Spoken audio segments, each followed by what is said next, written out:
It was just past midnight and my wife and I were in bed. She was asleep and I was watching TV trying to fall asleep. All of a sudden, I hear a thud at the back door. Our master bedroom is at the front of the house. I hear a whole lot of bumps all along the walkway on side of the house. Meanwhile, the dog is losing his mind. There is pounding at the front door. I thought it might be cops or some emergency, so I just hop out of bed and turn the corner to the front door to see a 20-something small girl yelling, "Let me in! Let me in! 4 men in a van! They are hunting me!" I say, "What the F is going on?" as she keeps pounding on the door. I take a scan and can't see anyone. I say as much to her, but then my wife rounds the corner and says to let her in. She runs in with no shoes on, muddied pajama pants. I tell her to sit down and I'll check it out. So I put on some pants as she starts yelling, "They're right there! 4 men! They want to murder me! There's one aiming at me! They want to kill me!" There's no one. She begins to run around our house, jumps on our bed and slams our window shut, jumps down into the guest room, then to bathtub, then to the laundry room. I'm losing my patience, so I tell her, "Go to the couch and sit down. There is no one out there. If you live 2 blocks away, I'll drive you." Big mistake. At this point, I know she's unhinged and has some sort of neurological issue occurring. I just need her out, so I get the car and my wife brings her out. I look out my mirrors, totally empty streets. She starts saying that they are crawling on my car. I assure her that they are not and ask for her address, 16A and 15th Street. I tell her that doesn't exist in this neighborhood. She screams and says they are coming. We haven't left from outside my house yet. I tell her no one is there and just say, if it's closed, just give me directions. I follow what she had said earlier, which was 2 blocks that way. She began spitting out wrong addresses and everywhere it shouldn't be wasn't there. She covered it up by saying she was just trying to lose them as she's crawling around the backseat and checking all the windows. "They are chasing us on scooters. I can see the gun."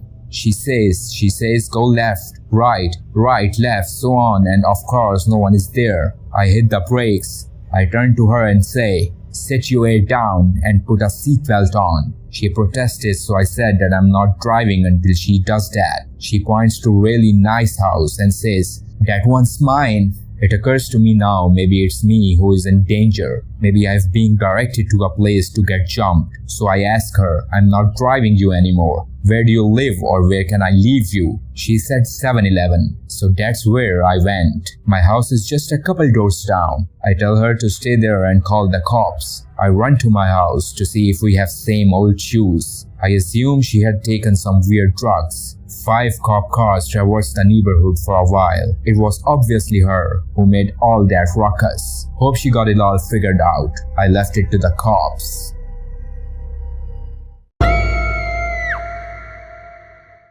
Honestly, I can be a paranoid person, but I knew this was a little too far. Being an awkward teenager in a small town, it was hard to make friends. At least any with the same interest as me. We had a new student, and most people wanted to be his friend. Decently attractive guy, artsy and pretty introverted. Most girls were trying to hit on him, but I just wanted to be his friend. He never really talked to anyone, but I never thought of that was weird. I mean, most teenagers are like that. We ended up being friends. This led me to do some semi-risky things for about 2 years, from going to places we shouldn't be going, shoplifting, substances, and other stupid shit. He was into all this spooky-like stuff, from animations, music, etc.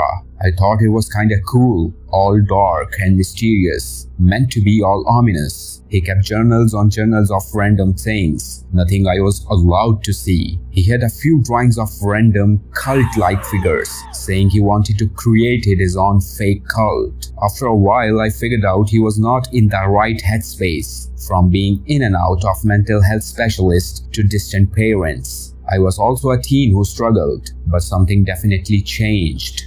Begging me to go 5 hours out of town at 3 a.m, trying to get me to sneak out with him. Even after I said no, how we would be back by morning, just getting more and more reckless. Also one time he went to an abandoned shed. Well, it definitely was not abandoned. He found pictures of dead animals and other hunting gear. He seemed a little too fascinated, and I just wanted to get the hell out of there. There was probably a point when things got weird. He would start to ask me to come collect dead animals off the street with him. I was not down with that, though I tried to keep an open mind. Maybe it was taxidermy. After a while, I had a feeling it was not, and if it was a little excessive. One day, I found multiple bleach buckets of dead animals that had been in there for weeks on end. It smelled, it was gross, and frankly terrifying. I didn't speak to him after that. Later, he ended up asking to be friends again. I said no. After that, I have only heard of him going to a mental hospital. So to the teenage best friend, I hope you got better, but let's not meet again. Even though this was almost 10 years ago now, I have never been able to get this out of my head, so I thought I would post it here. I was about 11 or 12 years old, living in an apartment with my mom. Right across from our apartment was a very creepy neighbor. I could write a whole book about all the creepy, wild and downright insane things he said and did throughout the 2 years he was our neighbor. But this was something that stuck with me more than anything else. My mom and this neighbor were having a casual conversation with each other, with my mom's goal being to try to find some common ground with him and clear up any misunderstandings or miscommunications that may have led him to dislike us so much, as he had a pretty blatant feeling of disdain towards us. But evidently something went wrong during this conversation, as my mom suddenly came stomping into our apartment, loudly shutting and locking the door. She was visibly upset and shaken, so I asked what's wrong. Her voice trembling, she said that our neighbor said this completely unprompted. You know, if I were you, I would keep your daughter away from guys like me. Now, while I will never know exactly what he meant by this, my mind definitely had plenty of ideas of what the F he meant by this. At the very least, it felt like a thinly veiled threat. And the worst part was that I was often home alone, as I did online school while my mom went to work. So from then on, I never felt safe when I was home alone, as my imagination ran wild on what he might end up doing to me. Now, I never thought I would say this kind of thing, and I feel a little guilty about it. But thankfully, he ended up dying before he ever did follow through on his creepy comment. Also, before anyone asks, my mom only told me about this because she wanted to warn me to stay the F away from him and to never do anything like keep the door unlocked. She didn't have to tell me twice. Creepy next door neighbor told my mom to keep 12-year-old me away from guys like him. Still creeps me out all these years later. A little less than a year ago, my younger sister and I had just finished helping our grandmother with some household chores, as she is in poor health and can't do much on her own. She lives in a large rural condo complex, 6 or 7 buildings with about 15 to 30 units varying per building, with multiple driveways and intersections connecting the parking lots. There isn't any designated parking, so I parked my car as close as I could to her unit. When my sister and I were about to get in my car, a vehicle pulled up and parked directly behind us, so we couldn't leave, the passenger side door being just inches away from my bumper. I don't remember the exact make and model, but I do remember it was a grey SUV, late 2000s or early 2010s. A slightly overweight, middle-aged blonde woman stepped out of the driver's side and briefly apologized to us for boxing us in, claiming she was just unloading her groceries and would only be a minute. She was clearly alone. It was broad daylight and there were other people around at the time, so the last thing I expected was foul play. We said it was fine since we weren't in a hurry and got in my car. I started it since she said she wouldn't be long. No problem. There were a set of concrete stairs adjacent to the parking lot we were in that led to the nearest building, the one my grandma's unit is in, just feet away from where we were parked. I thought she would go down them, but for some reason, she didn't. After she opened the hatch of her car and had a bag in each hand, we watched her slowly walk all the way across the parking lot to a totally different building, not even remotely close to where either of us were parked. Heading inside one of the units on the complete complete opposite side of the parking lot. I didn't think much of it at first, but I brought it up to my sister that it was odd that this woman parked so far away from her destination. My sister mentioned that she could just be making a delivery for one of the residents and not actually live there. Being unfamiliar with the area, it was a valid point, but this woman was clearly walking a linear path to this far-off building and didn't appear to be looking around at the other units like she was searching for something as she walked. Not to mention, the parking lot was far enough away from most of the buildings where you couldn't see the numbers on the doors. To add one more layer of legitimacy to just how odd this was, there were notably plenty of vacant parking spots that were much closer to her destination. In fact, the whole lot had just happened to be about half empty at the time, and after bringing those points up to my sister, she shrugged it off and told me I was overthinking it. Granted, I wasn't about to believe that this woman was blocking us from leaving on purpose yet, but she did come back and make another few trips before she was finished, going back the same way she came multiple times. I was starting to get annoyed as we sat there for several minutes with her car still behind us. I'm not sure exactly how long it was, but it was long enough for me to shut my car back off. When I saw the woman finally come back for the last time and get in her car, I started mine up again, pulling out right behind her as soon as she moved. It seemed like my sister was right about her being there for a delivery as she was heading for the exit the same way we were. Either that or she did live there and just had somewhere else to be after putting her groceries away. Anyway, that didn't matter because what came after shocked me to my core. I had followed her through the parking lot and down a driveway that eventually leads to the main road. There are a ton of kids that live in the complex, so the residents are adamant about people driving slow in the area. Plenty of speed bumps and slow watch for children signs. That said, the woman in the SUV came to a stop sign and turned right, turning behind one of the buildings at the edge of the driveway, just out of my line of sight. But when I came to the same stop sign and turned the same right, she was gone, like not where she should have been. Her car was out of my line of sight for what should have been a couple seconds when she turned that right. But when I made the same right, it was nowhere to be seen. There are no other roadways this car could have taken at this point. This is just a straight part of the driveway that leads to the main road. It's also lined with several speed bumps. Even if the speed bumps weren't there and this woman decided to floor it as soon as she made the turn, I would have had more than enough time to see her tail lights before she turned onto the main road. There is no logical explanation as to how this could have happened. I'm not a huge believer in the paranormal, but the complexity of this event made me even wonder if there was some inexplicable reason she parked behind me in the first place and kept my sister and I there for as long as she did. My head was racing the whole ride home, and I couldn't stop talking about the situation to my sister, who agreed it was weird but clearly wasn't as spooked as I was. She has always been better at keeping her cool than me, but this was different. Did I see or not see something I should or shouldn't have? It still haunts me to this day, but perhaps what bothers me the most is that I still bring it up to my sister on occasion, and every time I do, she has the same attitude as the day it happened, often brushing it off as just be our minds playing tricks on us. I don't know if she's in denial or just playing it cool for my sake, but I know what I saw. I had never experienced anything paranormal before I met my boyfriend. We met in October of 2024 and began dating in November. I ended up moving in with him into his apartment in January. I know very soon, but we were comfortable enough to do so, and it helped both parties' financial situation. My boyfriend had never informed me that he believed he has an attachment before I moved in with him. One night we got into our first argument, and we had been sitting in the living room, and after I slightly raised my voice, the trash can in the kitchen, which was maybe 10 feet away with a wall dividing the two areas, fell over.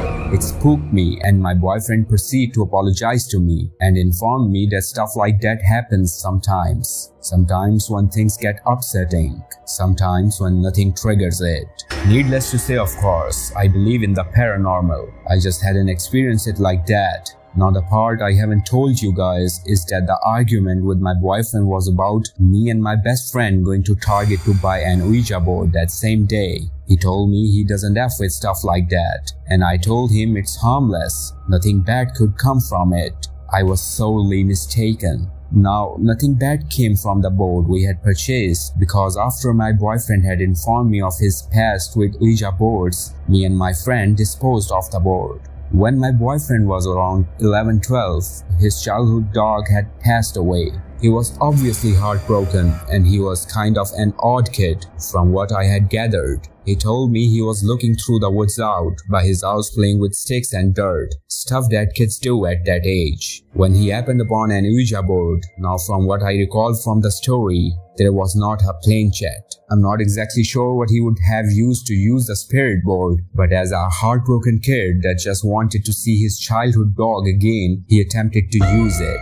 He said he got a few words out, never told me what it said, but he never said goodbye. That is the story he told me that started it all. He would experience things in the home he lived in at the time that were unexplainable and not very nice. He even told me one time something pushed him down the stairs when he was home alone. He eventually moved out of that house before he reached junior high and moved to where his parents currently live. While I'm not sure if a ton of paranormal stuff happened while he was living there because he has never told me any stories of that house. When he moved out when he was 18, he would have stuff in his apartment that would move around but always assumed it was one of his roommates because he lived with two other guys.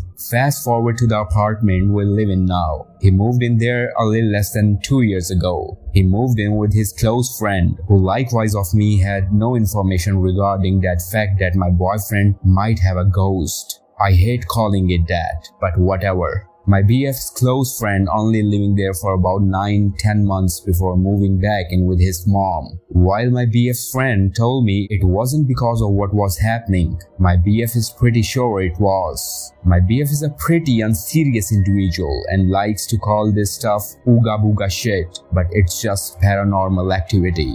I'm not sure of the timeline of everything, but my BF said in the beginning of living in the apartment he would come home to the coffee table turned upside down. The mirrors that were previously on the wall, they were cheap $20 mirrors that weren't very heavy.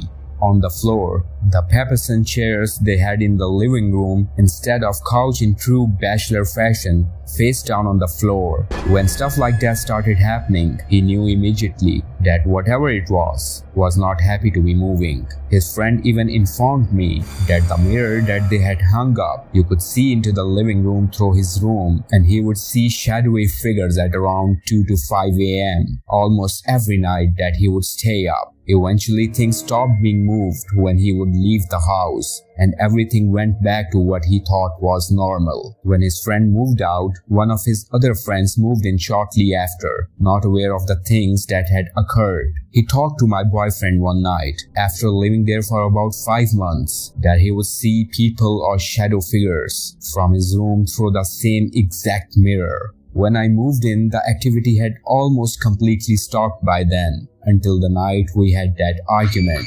While it was not very bad, sometimes the dishwasher door would slam on its own, or we would hear things in the kitchen while in the living room.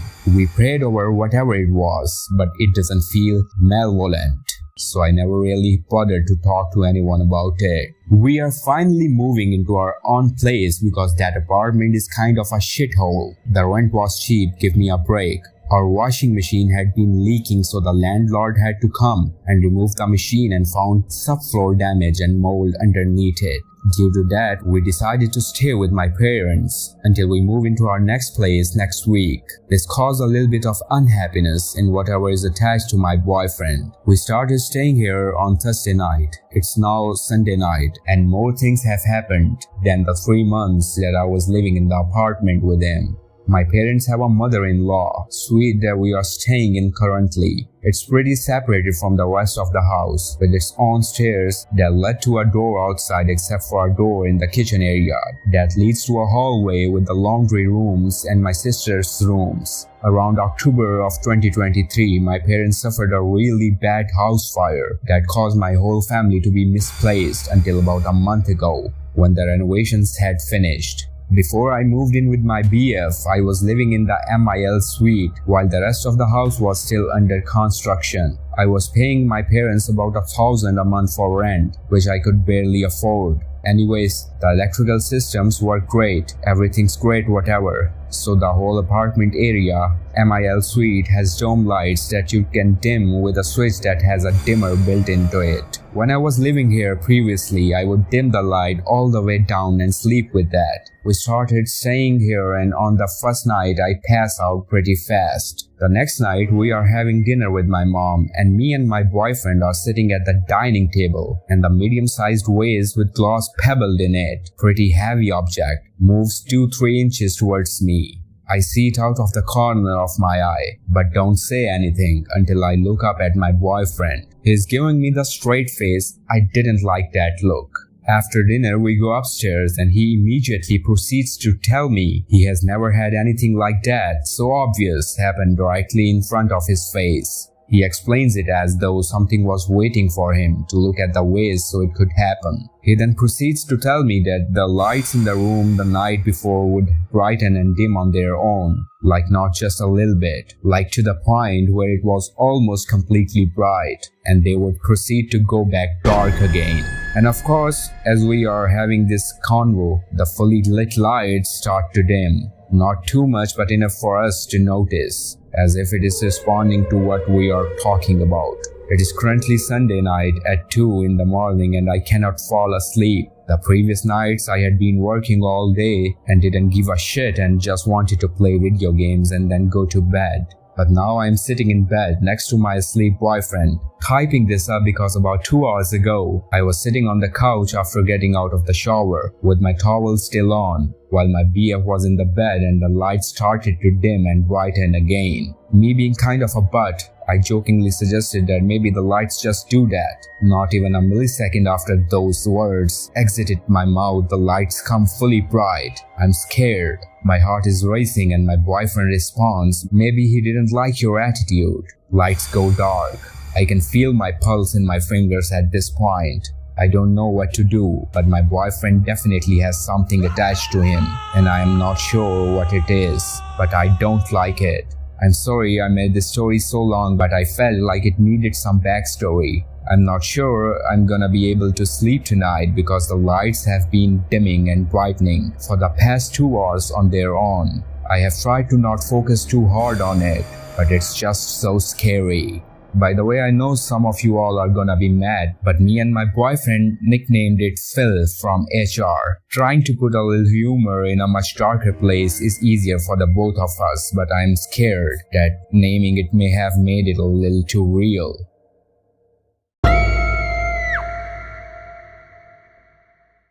They say North Sentinel Island is home to one of the last untouched tribes on Earth, a people so isolated, so fiercely territorial, that the Indian government made it illegal to go within 5 nautical miles of the shore. They say the islanders have no concept of the outside world, no immunity to modern diseases, and that any attempt at contact is met with violence. You have probably seen the headlines. Missionary gets speared to death trying to save them. Indian Coast Guard helicopters pelted with arrows when they flew too low. A violent Stone Age tribe, frozen in time. That's the story. But I don't think there is anyone left on that island. At least, no one human. I've been flying for nearly 9 years, bounced around from corporate charters to small-time cargo gigs, mostly over the Indian Ocean and the South Pacific. Lately, I've been working with a private logistics outfit that contracts odd deliveries between remote islands. Not illegal, but not exactly above board. Either they pay well, they don't ask questions, and they like discretion. This job was supposed to be routine: pick up a sealed crate from a naval dock in Port Blair, Andaman Islands, and fly it out to a floating research platform west of Car Nicobar. No contact, drop it, refuel, fly back. My handler, guy named Rakesh, gave me the coordinates scribbled on paper. No digital trail. Follow the route exactly, he said. No deviations. We took off around 2:30 in the afternoon. Clear skies, light tailwind. I was maybe an hour in when things went sideways. First, the static started. Just a soft crackle in the headset at first. background noise. Then it grew sharper, louder. I tapped the radio, tried switching channels. Nothing. Then the instrument stretched. Altimeter bobbled. Compass spun half a rotation. Stopped. Reversed. Artificial horizon tilted 5 degrees and froze. I was trained for this. I kept cool. Figured it was magnetic interference. Maybe solar activity. I adjusted my course slightly, trying to reroute north, back toward clear skies. That's when I saw it. North Sentinel. I hadn't meant to get anywhere near it. It wasn't on my direct route, but when I cross-checked my GPS, something didn't add up. The island shouldn't have been beneath me, and yet there it was, dark green in a sea of blue, shaped like a lopsided teardrop. I knew what I was looking at. Everyone in this region knows Sentinel. It's infamous. You don't go near it. No exceptions. I had heard stories, the tribe, the hostility, the law. But what I saw from the air wasn't a primitive village or dense jungle. It was a clearing. A massive, unnatural circle carved out of the interior forest, clean, precise, as if something had erased the trees with a scalpel. In the center of the clearing, something shimmered, metallic, silver blue, curved like the hull of a ship, but smooth and low to the ground. It pulsed, faintly, like light flowing just beneath the surface, almost biological. I leaned forward, squinting, trying to make sense of it. That's when I saw movement. Figures, maybe 6 or 7 of them, emerging from the tree line. They weren't carrying bows. They weren't wearing tribal dress. They were tall, at least 7 feet, limbs too long for their torsos, skin like wet clay or pale stone, almost translucent in the light. Their heads were wrong, no visible faces, just smooth ovals with ridges where eyes should be. And every single one of them turned their heads upward at the same time, not like they heard the plane, like they felt me watching. My cockpit went dark. The entire console, lights, dials, controls just blinked out. The engine didn't sputter. It cut dead silence. The plane dropped like a stone. I had about 10 seconds of pure stomach-clenching freefall. I pulled hand on the yoke, already bracing to hit the water or the canopy. But just as quickly as it had died, everything roared back to life. Instruments lit up, engine kicked in, altitude stabilized. I glanced back toward the island, but the clearing was gone. No, not gone, hidden. A thick wall of clouds had coiled in, out of nowhere, swallowing the whole thing like a curtain closing. The ocean below sparkled like nothing had happened. No sign of interference. Radio came back on, like someone flipped a switch. Bravo 9, confirm position, ground control said, cheerful as ever. I gave them the coordinates. They told me I was off course, advised I stick to the assigned flight path. I didn't argue. I completed the drop, landed, didn't speak a word of what I saw, but someone knew. There was a black SUV waiting by the hangar when I got back to Port Blair. No plates, 2 men inside, both in civilian clothes that were too clean, too crisp. One stepped out, didn't even introduce himself, just said, "You flew over the exclusion zone." I opened my mouth to deny it, but he raised a hand. "Don't lie, we have the transponder log." Then he held up a small USB drive. "We erased it. You are going to forget about what you saw. You were tired. The storm messed with your instruments. The island was covered in clouds. You didn't see anything. Understood?" I nodded. He smiled like I was a good dog. "Smart. Go home. Get some sleep." I haven't.